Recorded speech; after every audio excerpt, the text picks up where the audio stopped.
All right, guys, welcome back.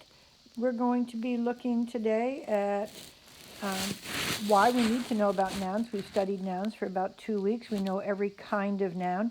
And in addition to understanding why we need to know about nouns, how verbs are connected to nouns. So to give you a quick look, we have right here a picture of a lemur. And lemur is a noun. So if I review, lemur is a thing. Because there's only one, it's singular, it's common, it is concrete because we can see it, and because we don't know its gender for sure, it could be masculine or feminine. So we learn nouns because they become part of larger units called sentences. So this is the noun lemur, doesn't give us a lot of information, but if I say now the lemur lives in Madagascar, now I have more information. So now my noun lemur becomes more than a noun. The noun lemur is now the subject of this sentence.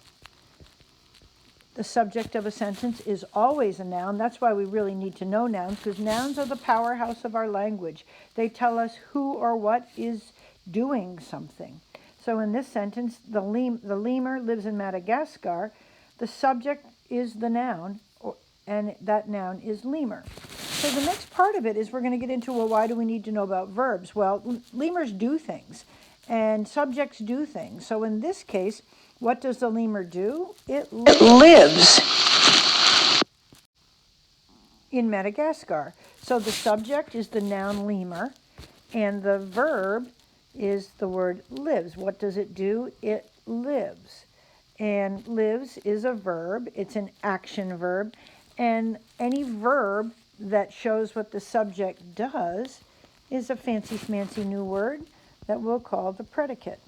So the verb or phrase that tells what the subject does is called the predicate. So in this case, the lemur, the subject, which is a noun, lives in Madagascar. So the lemur lives is my subject and my predicate. So since subjects need something to do in the sentence, we have verbs. So we're going to look at 3 different types of verbs today. There are action verbs, verbs like run, sing, fly, draw, jump, simplify, gravitate, wishing, and borrowed. So when we look at this list of action verbs, everything in this list is something that you can do. You can run, you can sing, you can fly, you can draw, you can jump. The next couple of words have some really common verb suffixes. So simple, the adjective, if you add ify or fy, you can simplify, like in math, you can simplify a fraction. The noun gravity becomes gravitate if I add the suffix ate. So I can gravitate, 2 magnets will gravitate towards one another.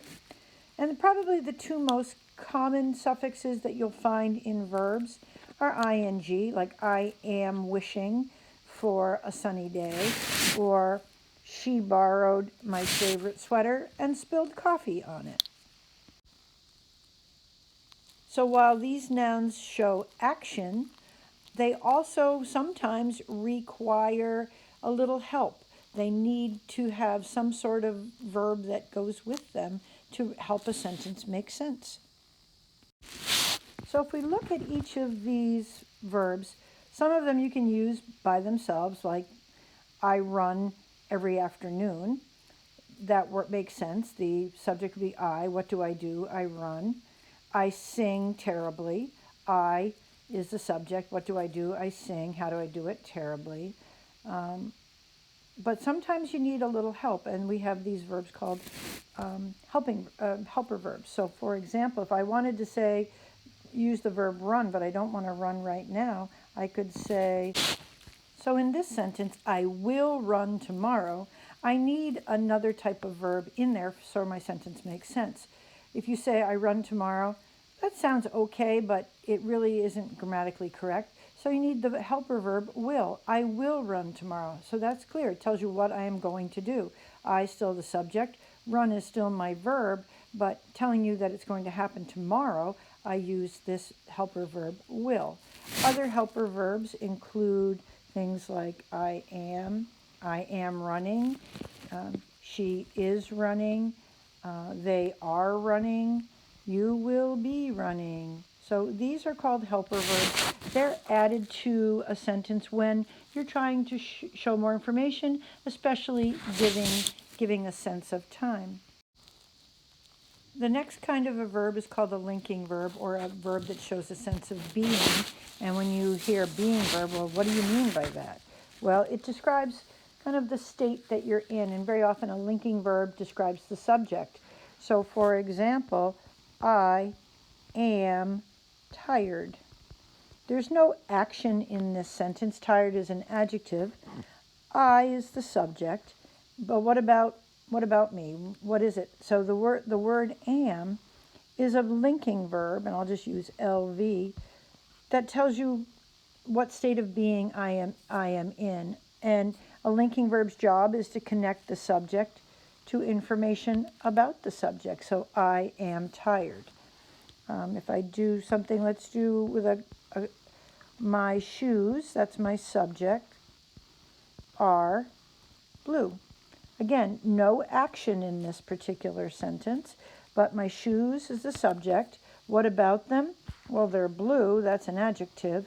So I need this linking verb are to tell you about my shoes. My shoes are blue, so therefore are is my linking verb. So an action verb, a verb like jump, shows something that you can do. The boy is jumping up and down. It shows movement, it shows action. So think of Nike. Just do it. If you can do a word, then it is a verb. When we use a linking verb, we're showing how the subject is or what the subject is. So in this case, his pants, that's my subject. What about them? Are blue. His pants are blue. Are is the linking verb that makes the connection between his pants and the color of his pants. His pants are blue, and are is a linking verb. And the last type of verb, the helper verb, is a short little verb like is, are, was, were, verbs like that connect to another verb that give you a sense of time. So I am waving to you. So I, again, is the subject. That's who the sentence is about. What am I doing? I'm waving. However, if I said I waving to you, I sound like a toddler. So what I need is a helper verb. I am waving. So am is a helper verb that helps my sentence make sense. I am waving to you. So we're going to be spending a little bit more time with verbs. They're pretty simple. If you can do it, it's an action verb. If you can be it, then it's your linking verb. I am talking. You are listening. We are happy.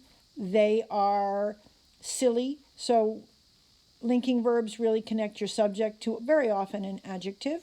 And helper verbs really connect the subject to another verb, pretty much an action verb. So after you watch this video, there's going to be a short practice activity that I want you to do, and then we'll move on with our writing.